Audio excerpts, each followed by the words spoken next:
Hello అండి, నమస్తే. Welcome back to my channel. ఈరోజు ఛానల్లో రెసిపీ రాయలసీమ డిష్ అలసంద వడ అండి. ఈ అలసంద వడలు మా రాయలసీమలో ఏ ఫంక్షన్స్ జరిగినా, అకేషన్స్కైనా, ఫెస్టివల్ అప్పుడైనా, ఓలిగల తర్వాత నెక్స్ట్ ప్లేస్లో ఈ అలసంద వడలే ఉంటాయండి. అంత ఫేమస్ మా రాయలసీమలో ఈ అలసంద వడలు.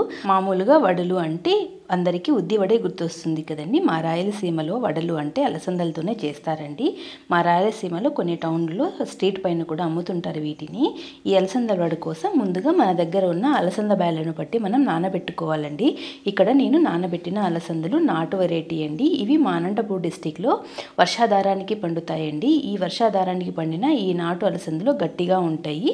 అందుకే వీటిని ఎక్కువసేపు నానబెట్టుకోవాలండి. వీటిని నేను నైట్ 10:30, 11 ఆ టైంలో నానబెట్టాను. మార్నింగ్ 7 కల్లా వీటిని కడిగేసానండి. అవే మన దగ్గర లావు అలసందలు తెల్లవి హైబ్రిడ్వి ఉంటే వాటిని అంతసేపు నానబెట్టుకోవాల్సిన అవసరం లేదండి. ఒక 3 అవర్స్ నానబెట్టుకుంటే సరిపోతుంది. ఇలా నానబెట్టుకున్న అలసందలను నీట్గా కడుక్కోవాలండి. మనం కడుక్కునేటప్పుడు ఇలా షేక్ చేసుకుంటే పైన ఉన్న పొట్టు అంతా ఇలా దగ్గరికి వచ్చి వాటర్తో పాటు కిందకి పడిపోతుంది. మనం అలసందల్లో ఉన్న పొట్టు శుభ్రంగా కడుక్కోవాలి అనుకుంటే ఒక బేషన్ లాంటిది తీసుకొని కొన్ని అలసంద బ్యాళ్ళు వేసుకుంటూ శుభ్రంగా కడుక్కోవాలండి. నేనైతే పొట్టు మొత్తం తీసేయను. ఒక 50% మాత్రమే పొట్టు పోయేలాగా కడుక్కుంటానండి.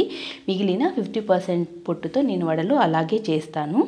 ఇలా కడుక్కున్న అలసంద బ్యాళ్ళను ఒక స్ట్రైనర్లో వేసుకుని 10 నిమిషాలు ఉంచుకోవాలండి. 10 నిమిషాలు ఉంచుకుంటే అలసంద బ్యాల్లో ఉన్న వాటర్ మొత్తం పోయి బ్యాళ్ళు పొడి పొడిగా వస్తాయి. అప్పుడు మనకి పిండి పర్ఫెక్ట్గా వస్తుందండి. ఒక 10 నిమిషాల తర్వాత మనం బ్యాళ్ళని గ్రైండర్కి వేసుకుందామండి. మనం గ్రైండర్కి కాకుండా మన ఇంట్లో చేత్తో రుబ్బుకునే రోలు ఉంటే ఆ రోట్లో వేసుకుని రుబ్బుకుంటే వడలు చాలా టేస్టీగా వస్తాయి. మనం గ్రైండర్కి వేసేటప్పుడు కానీ రోట్లో రుబ్బుకునేటప్పుడు కానీ ఇవి తడి లేకుండా చూసుకుంటే పిండిని ఎక్కువగా పల్చగా కాకుండా పర్ఫెక్ట్గా వస్తుందండి. పిండిని ఇలా మెత్తగా రుబ్బుకోవాలి. ఇలా మెత్తగా రుబ్బుకోవడం ద్వారా పైన క్రిస్పీగా లోపల సాఫ్ట్గా వస్తాయండి వడలు. పిండిని ఇంత మెత్తగా కాకుండా కాస్త రఫ్గా చేసుకుంటే ఇంకా ఎక్కువగా క్రిస్పీగా వస్తాయి. ఇలా పిండి మొత్తం మెదిగిన తర్వాత పిండిని తీసి ఒక గిన్నెలోకి వేసుకుందామండి. మనం తీసుకున్న బ్యాలెన్స్ క్వాంటిటీ బట్టి మనం వాయిల ప్రకారం పిండిని వేసుకోవాలి. ఇక్కడ నేను 1 kg వరకు అలసంద బ్యాలు తీసుకున్నానండి. నాకు 3 వాయిలకి సరిపోయాయి. 2 వాయిలు మాత్రం ప్లెయిన్గా వేసుకోవాలి. లాస్ట్ వాయి వేసుకున్న తర్వాత పిండి 75% మెదిగిన తర్వాత కాస్త జీలకర్ర, మన టేస్ట్కి సరిపడా సాల్ట్ను కూడా యాడ్ చేసుకోవాలండి. రాళ్ళ ఉప్పు వేసుకుంటే టేస్ట్ బాగుంటుంది. ఇక్కడ నేను రాళ్ళ ఉప్పును యాడ్ చేసుకుంటున్నానండి. పిండి 25% మెదిగేలోపు ఉప్పు జీలకర్ర కూడా మెదుగుతుందండి.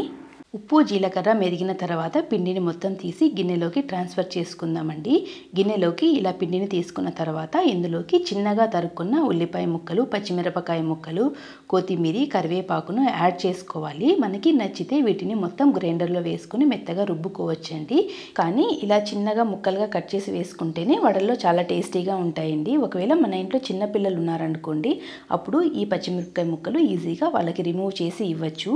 పిండి మొత్తం ఇలా నీట్గా కలుపుకోవాలండి. ఇప్పుడు మనకి ఈ వడపిండి రెడీ అయిపోయింది. ఇప్పుడు మనం వడలు వేసుకుందామండి. ఇప్పుడు డ్రీ ఫ్రైకి సరిపడా ఆయిల్ని స్టవ్ పైన పెట్టుకొని చేతికి కాస్త తేమ అనుకొని కొద్దిగా పిండి తీసుకొని ఇలా రౌండ్ బాల్ లాగా చేసుకొని తమలపాకు కూడా కాస్త తేమ అనుకొని ఇలా వడలాగా ఒత్తుకోవాలండి. మన దగ్గర తమలపాకు లేకపోతే ప్లాస్టిక్ కవర్ పైన ఒత్తుకోవచ్చండి. ఆయిల్ ప్యాకెట్లు లేకపోతే పిండి కవర్లు ఉంటాయి కండి, వాటిపైన కూడా చేసుకోవచ్చు.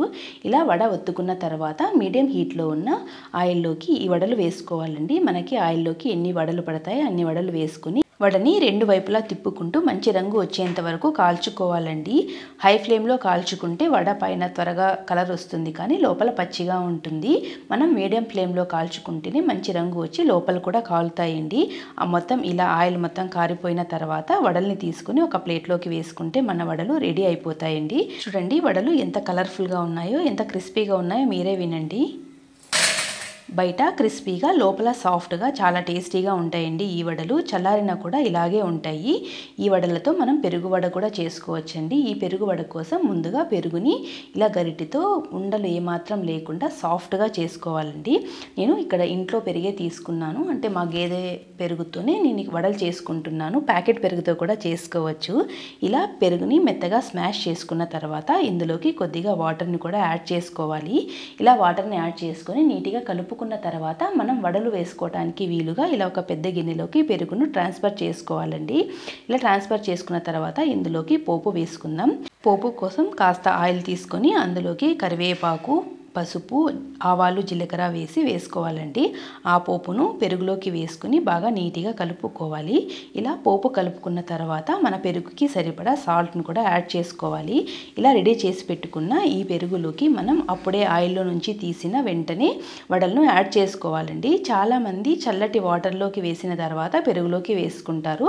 అలా వేసుకుంటే వడలు పెరుగుని పీల్చుకోవండి, వాటర్ని పీల్చుకుంటాయి కదా, చప్పగా ఉంటాయి. అలా కాకుండా ఇలా డైరెక్ట్గా పెరుగులోకి యాడ్ చేసి చూడండి, చాలా టేస్టీగా ఉంటాయి.